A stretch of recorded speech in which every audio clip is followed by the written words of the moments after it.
EPS 95 pension scheme के under तमाम private, corporate, industrial और फैक्ट्रीज में काम करने वाले कर्मचारियों, कामगारों को मेरा नमस्कार। आज के टॉपिक में मैं पेरेंट पेंशन यानी माता पिता को जो पेंशन मिलती है उसके बारे में चर्चा कर रहा हूँ। जो कर्मचारी अनमैरिड हैं यानी अविवाहित हैं, चाहे वो मेल है या फीमेल है, वो अगर EPS 95 स्कीम के अंडर में कवर्ड हैं तो इन केस ऑफ मिसहैपनिंग यानी नौकरी में रहते हुए डेथ हो जाती है, यानी ऑन रोल उनका नाम हो तब उनकी डेथ हो जाती है, तो बहुत कम लोगों को पता है कि पेरेंट पेंशन का भी प्रोविज़न EPS 1995 स्कीम में है। इसकी जो पहली कंडीशन यही है कि नौकरी छोड़ने के बाद ये बेनिफिट नहीं मिलता है। नौकरी छोड़ने के बाद उन्हीं को इसका बेनिफिट मिलता है जिनकी 10 साल की सर्विस पूरी हो जाती है, यानी 10 साल का कंट्रीब्यूटरी पीरियड जो EPS 95 की स्कीम के अंडर में आता है वो पूरा हो जाता है। इसमें मिनिमम जो कंट्रीब्यूटरी सर्विस है वो 1 मंथ है, यानी ज्वाइन करने के बाद उसका 1 महीने का कंट्रीब्यूशन, महीने में भी जितने भी दिन हों, चाहे 1 दिन से लेके 30-31 दिन तक हो, तो वो पेरेंट पेंशन के लिए एलिजिबल हो जाता है। इसमें अभी तक मैक्सिमम पेंशन 2901 पर मंथ है।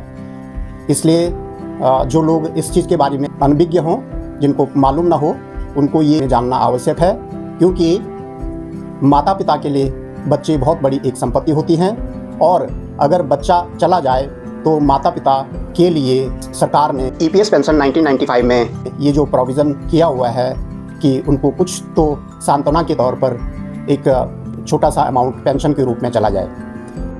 लेकिन सरकारी ऑफिसों में पेंडेंसी की वजह से सरकारी स्कीमों के ऊपर कैसे बट्टा लगता है, इसका उदाहरण के साथ मैं आज आपके सामने एक चर्चा रख रहा हूँ। मोदी जी सही कहते हैं कि सरकारी ऑफिसों में जो काम पेंडिंग हैं, लटकते अटकते भटकते रहते हैं। उसका कारण ये है कि जब नीचे बाबू ऑफिसर के पास में पेंडिंग फाइल लेके जाता है तो ऑफिसर पूछता है मैं क्यों, बाबू बोलता है कि सर इसमें ये प्रॉब्लम आ रही है, ये मेरे से या सिस्टम में ठीक नहीं हो रही है। तो ऑफिसर कहता है कि फिर इसमें मेरा क्या, अर्थात उसमें जब तक उसका इंटरेस्ट इन्वॉल्व ना हो तब तक उसको उस पेंडेंसी से कोई लेना देना नहीं है। तो ऐसा ही जब मैं अहमदाबाद में कार्य कर रहा था, 2017 की बात है, तो वहाँ पे पेरेंट पेंशन के कुछ केस पेंडिंग थे और वो कई महीनों सालों से पेंडिंग थे। तो मैंने पूछा उनको कि भाई ये पेंडिंग क्यों है, तो उन्होंने कहा कि जी इसमें कंप्यूटर में कोई इश्यू आ रहा है, ये प्रोसेस नहीं हो रहे हैं। तो मैंने कहा ये सारे केस मेरे पास लेकर आओ, मैं देखता हूँ ये प्रोसेस क्यों नहीं हो रहे हैं। स्टाफ ने बताया कि डेटाबेस एंट्री करने के बाद कंप्यूटर प्रोसेसिंग में एरर दिखाता है सिस्टम में। तो मैंने जब फाइलें देखी तो सारी फाइलों में एक ही बात ये कॉमन थी कि सब में माँ की एज फादर से ज़्यादा थी। EPS स्कीम में प्रोविज़न ये है कि पहले पिताजी को पेंशन जाती है और पिताजी के नहीं रहने की कंडीशन में फिर वो पेंशन माताजी को ट्रांसफ़र हो जाती और वो लाइफ लॉन्ग मिलती है। पेंशन तो पिताजी को जानी है, लेकिन सिस्टम में वो प्रोसेस नहीं हो पा रही थी क्योंकि माता की एज पिताजी से ज़्यादा थी। तो मैंने कहा आपने नेशनल डाटा सेंटर है दिल्ली में, वहाँ आपने क्वेरी भेजी क्या? तो उन्होंने कहा हाँ जी हम कई बार लिख चुके हैं। वहाँ से एक ही जवाब आता है कि जो डाटा एंट्री है उसको चेक कर लीजिए, और उसके बाद उन्होंने चेक किया तो फिर वही इश्यू आता है, बार बार वही इश्यू आता है। तो इस तरह से ये कई सारे केसेस पेंडिंग थे। मैंने क्या किया कि माता की जो एज है वो 1 दिन पिताजी से कम कर दी। फिर मैंने एक डमी PPO प्रोसेस करने को कहा तो वो प्रिंट हो गया। तो मुझे समझ आ गया कि इसमें यही लोचा है। उसके बाद फिर मैंने सभी फाइलों में वही किया और ऊपर से अकाउंट्स डिवीज़न से और हमारे जो सीनियर ऑफिसर्स हैं उनसे ये कंसल्ट किया कि मैंने कहा साहब इसमें ये प्रॉब्लम है और हमारे सिस्टम में प्रोग्रामिंग में जो पेंशन डिसबर्समेंट का जो उसमें ऑप्शन दिया होगा डेट ऑफ बर्थ के हिसाब से दिया है, और डेट ऑफ बर्थ के हिसाब से इनमें मदर बड़ी है और मदर को पेंशन जाती नहीं है, तो इसलिए ये स्टार्टअप हो गया। तो इसलिए मैंने ये डिसाइड किया है कि मदर की एज को 1 दिन कम करके फिर इनका प्रोसेस किया जा सकता है। तो वो मान गए। फिर जो इनपुट डेटा शीट जो होती है अकाउंट सेक्शन से वो अप्रूव्ड करा करके अपने पेंशन सेक्शन में दोबारा डेटा एंट्री करा करके उनके पीपीओ इश्यू करवा दिए। इस एपिसोड में जो नोटवर्दी बात यह है कि जिस प्रॉब्लम को एनडीसी यानी ईपीएफओ का जो कंप्यूटर डिवीजन है वो ठीक नहीं कर पा रहा था, बार बार कह रहे थे कि प्लीज़ चेक द डाटा, तो उसका जो तुरंत यानी इमरजेंसी सॉल्यूशन तो यही था जो मेरे को समझ आया कि माताजी की एज को 1 दिन कम किया जाए। अब उसके लिए डॉक्यूमेंट भी चाहिए, आधार चाहिए, क्योंकि सब्सिक्वेंटली फादर की पेंशन के बाद जब मदर को पेंशन लगेगी तो फिर मदर का आधार लिंक होगा उनके पीपीओ से। अभी तो पहले पिताजी का ही लिंक होता है, तो बाद में दिक्कत आएगी। लेकिन बात की दिक्कत को हम अभी आज की डेट में सोचेंगे तो जो आज की प्रॉब्लम है वो तो सॉल्व हो नहीं रही है। इसलिए आज जो हमें रिलीफ देना है पेरेंट्स को, इसी को ध्यान में रखते हुए मैंने वो फैसला लिया। मैंने एक ऑर्डर पास किया जिसको quasi judicial order being assistant commissioner of pension branch, वो मैंने पास किया। वो मैंने अकाउंट्स वालों को दिया और अकाउंट्स वालों के पास ही ये अथॉरिटी होती है कि वो डेट ऑफ बर्थ को चेंज करें। तो उनके पास भी प्रूफ चाहिए, तो प्रूफ हो उन्होंने फिर उस ऑर्डर को साथ में लगाया जिसको मैंने पहले डिस्कस किया हुआ था, और इस तरह से पेरेंट पेंशन पिताजी के नाम स्टार्ट हुई।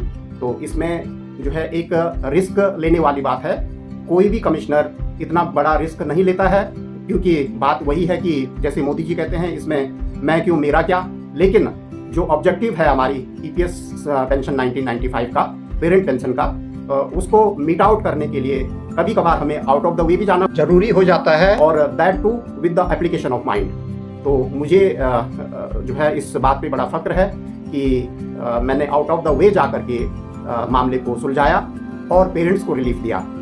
पेरेंट पेंशन का जो प्रोविज़न है वो ईपीएस पेंशन स्कीम 1995 में शुरू से ही तो नहीं था, ये मार्च 1999 से स्टार्ट हुआ। अब आप देख लीजिए कि 1999 से लेके 2017 तक मैंने इस जो समस्या है इसको रेक्टिफाई कराया सिस्टम में।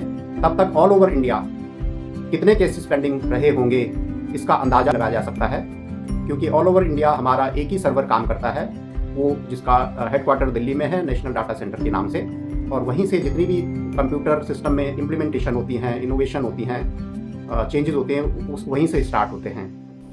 ये बात जब मैं दिल्ली में ट्रेनिंग में आया था, पंडित दीनदयाल उपाध्याय राष्ट्रीय सामाजिक संस्थान के नाम से जाना जाता है, वहाँ पर जो डायरेक्टर थे श्री राजेश बंसल, जो सेकंड इन कमांड यानी additional central provident fund commissioner और डायरेक्टर ऑफ दिस इंस्टीट्यूट, तो उनको मैंने बताया।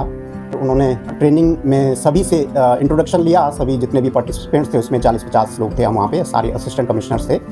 तो उन्होंने पूछा कि आप क्या क्या काम करते हो अपने रीजन्स में, कोई गुजरात में, कोई मुंबई में, और ऑल ओवर इंडिया से लोग आए हुए थे।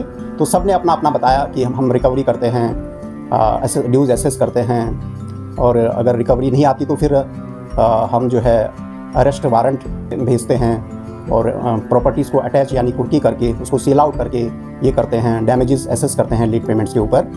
बस एक मैं जब मेरा नंबर आया तो मैंने उनको ये केस बताया कि साहब ऐसी ऐसी बात थी, और उसमें मैंने अपने लेवल पे जो है ये डिसीज़न लिया कि इसमें मदर की एज ज़्यादा होने की वजह से ये पेंशन आगे प्रोसेस नहीं हो पा रही है, पीपीओ सिस्टम में स्टक अप हो रहा है, ये प्रिंट नहीं हो पा रहा है, इसलिए पेंशन डिसबर्स नहीं हो रही है, और इनको कई सारे पेंशन केसेस हैं। तो जाहिर सी बात है जब हमारे अहमदाबाद में ये पेंडिंग थे तो ऑल ओवर इंडिया पता नहीं कितने सैकड़ों केस पेंडिंग रहे होंगे। लेकिन ये तो एक इंडिविजुअल का एप्टीट्यूड होता है कि वो चीज़ों को सीरियसली ले या कैसे ले। खैर, जब मैंने उनको बताया तो उनको मैंने उसका तरीका भी बताया कि मैंने फिर उसमें 1 दिन कम किया मदर की एज को। तो उसके बाद जब डमी पीपीओ मैंने प्रोसेस करवाया तो वो फिर प्रिंट हो गया और पेंशन उसमें डिस्बर्समेंट का कैलकुलेशन आ गया। जब वो सेशन कंक्लूड कर रहे थे तो उन्होंने बोला कि यहाँ पर जितने भी लोग हैं सब ने अपने अपने कार्यक्षेत्र के बारे में बताया, कैसे कैसे वहाँ पर कार्य करते हैं, अकाउंट्स डिवीज़न में, इन्फोर्समेंट में, कंप्लायंस में, लीगल में, रिकवरीज में क्या क्या कार्य करते हैं, बहुत अच्छा है। लेकिन जो कार्य मिस्टर प्रताप सिंह रावत ने किया वो एक ऐसा कार्य है जो कि एक्ट और स्कीम में कहीं नहीं लिखा हुआ है और एप्लीकेशन ऑफ माइंड का है और आउट ऑफ द वे जा करके है। आप लोगों ने, बाकी लोगों ने जो भी किया वो with in the provisions of the act है, लेकिन जो प्रताप सिंह रावत ने जो कार्य किया वो आउट ऑफ द वे जा करके उन्होंने जो एक लाइन ली और उसको, उस प्रॉब्लम को जो है रिजॉल्व कराया, तो वो बहुत बड़ी बात है। तो इस तरह से उन्होंने मेरी प्रशंसा करी। तो मेरे लिए तो उनकी प्रशंसा किसी भी बहुत बड़े पुरस्कार से भी बढ़कर है। और जो पेरेंट जो जिनको जिनकी पेंशन रुकी हुई थी उनकी दुआएं भी मिलनी बहुत बड़ी बात होती है, तो उसके लिए मैं शुक्रगुजार हूँ। उसके बाद मैं फिर नेशनल डाटा सेंटर दिल्ली में ऑफिस गया जो द्वारका में है। वहाँ पे जो डायरेक्टर थे कंप्यूटर्स के, उनसे मिला, उनको मैंने ये समस्या बताई। तो मैंने कहा इसमें ये हो सकता है कि आपने शायद जो कंप्यूटर में जब प्रोग्रामिंग करी होगी तो उस वक्त जो पेंशन का ऑप्शन देना है वो फादर को देना होगा। तो आपने ये सोचा होगा कि father is always elder to wife होता है, यानी फादर जो है वाइफ से बड़ा ही होता है एज में। तो आपने डेट ऑफ बर्थ का क्राइटेरिया रखा उसमें सिस्टम में, डेट ऑफ बर्थ की जगह आप फादर करो उसको, सेकंड ऑप्शन है वो मदर करो, तो शायद ये हो जाएगा। तो उन्होंने नोट किया, उन्होंने फिर सिस्टम में उसको ठीक कराया और उसके बाद ये ऑल ओवर इंडिया ये प्रॉब्लम ठीक हो गई। तो इस बात के लिए मैं अपने आप को धन्य मानता हूँ और मुझे लगता है कि एक छोटा सा प्रयास अगर सभी लोग EPFO में करते रहें। मैं तो एक बहुत लोवेस्ट पोस्ट पे था वहाँ, मेरे से ऊपर तो हज़ारों लोग हैं वहाँ पे जो कमिश्नर कैटेगरी में हैं, लेकिन किस किस के ध्यान में आता है, कौन कौन इसमें जो है पेन लेता है, ये अलग बात होती है। तो इस तरह से पेरेंट पेंशन को भी EPS 95 में एक इम्पॉर्टेंट प्रोविज़न के रूप में माना जाता है और सबकी जानकारी के लिए मैंने ये बताया है। धन्यवाद, नमस्कार।